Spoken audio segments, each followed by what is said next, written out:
Yi Sun-sin was born in the latter half of the 16th century, during the Joseon dynasty of Korea, a time when the nation was divided by internal strife, rigid class systems, and the growing shadow of foreign threats.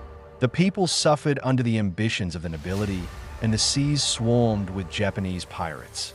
Even as a boy, Yi Sun-sin was drawn to the rhythm of the waves. His father, a man of quiet wisdom, taught him patience, to think before acting, to listen before speaking. As a child, whenever he stood by the shore, he felt the sea speaking in a language only he could hear. That language would one day become his destiny. As a young man, he studied diligently to pass the state military exams, but fate did not open its doors easily. During his first training assignment, he was injured and dismissed from duty. For years he faced injustice, forgotten by those in power. Yet within him burned a single conviction: he would not die before serving his country. When he was finally reinstated, he was no longer just a soldier. He was a man who understood how war could break the human soul. At that time, Korea stood on the brink of invasion. Toyotomi Hideyoshi's forces in Japan were preparing to strike across the sea. Yi Sun-sin was appointed naval commander of Jeolla province. His fleet was weak, his ships old, his men few, his supplies scarce. But his greatest weapon was not steel or gunpowder. It was patience and intuition. Each night, he studied maps, memorized currents, wind directions, and tides.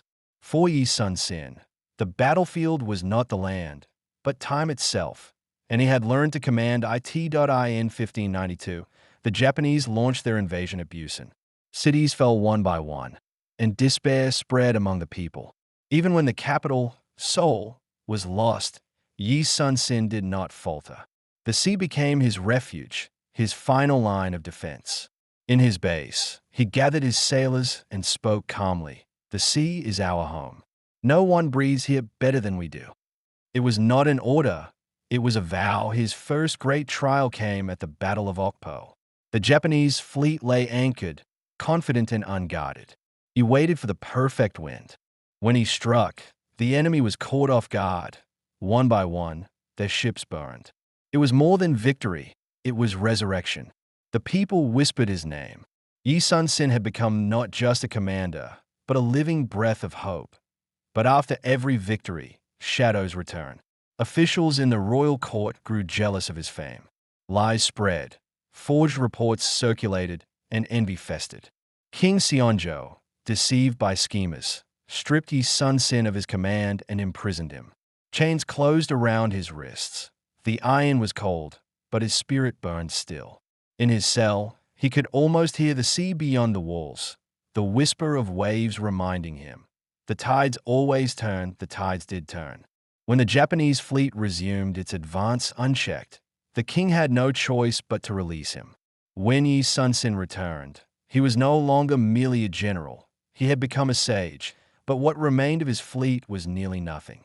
Most of his ships had been destroyed. At the War Council, despair weighed on every man's face. Yi Sun-sin alone was calm. He chose the narrow strait of Myeongyang, its treacherous currents, shifting tides, and swirling winds. His enemies numbered over 100. He had only 13 ships. No commander in history had ever faced such odds and triumphed. When the battle began, the sea turned black. The Japanese advanced, confident of certain victory. Yi's fleet appeared to retreat, but he knew the rhythm of the current.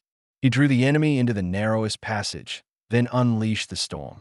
The whirl of water and cannon fire merged into chaos. Hours later, the Japanese fleet lay in ruins. Myeongyang became one of the most extraordinary naval victories ever recorded. Yet Yi remained silent. To him, victory was not glory, it was responsibility. The war raged on. In 1598, the Japanese launched their final assault. Yi Sun-sin led a combined Korean-Chinese fleet into Noyang Strait. It was a cold dawn shrouded in fog. From the mist, enemy mass rose like dark trees. Again, he read the water, the wind, and the silence. His ships struck with precision, turning the sea into a storm of smoke and flame. But amid the chaos, a bullet found his chest. As he fell, his eyes stayed fixed on the horizon.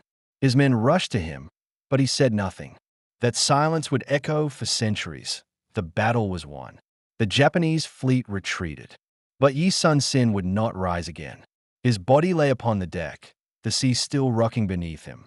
As dawn broke, a soft wind touched his face. He had not lived to see peace, but he had made it possible. When the news spread, the nation wept. Even the royal court fell silent. Statues were later built, books written, songs composed, yet the truest monument to Yi Sun-sin was not of stone or bronze, but water. Along the Korean coast, the waves still beat in the same rhythm. Before setting sail, sailors pause for a moment of silence, bow their heads, and whisper his name. Because Yi Sun-sin was more than a commander, he was a conscience. His strategies carried timeless lessons. No matter the odds, intelligence and patience could forge victory. In the heart of fear, composure could be a weapon. His faith in his duty outlived him, guiding generations long after his death. Even centuries later, when Korea faced darkness, his name rose again. As if the sea itself remembered him today, in Seoul's Gwanghwamun Square, his statue stands tall. Sword in hand, eyes fixed on a distant horizon. The wind swirls around it, carrying his unspoken words. Though the war has ended, the duty remains. That duty now rests upon every living soul who inherits his legacy. Yi Sun-sin's body is gone, but his spirit lives in the heart of a nation. Steady, eternal, like the tide, the sea still speaks, though few can understand it. For it is the same sea where Yi Sun-sin once made his vow. In every storm's eye, in every dawn's hush, his echo lingers. That echo is not merely a hero's name, but the proof that human resolve knows no boundary. And perhaps, in its deepest truth, Yi Sun-sin's story reminds us of this. True courage is not found in victory, but in remaining honorable after the battle is done.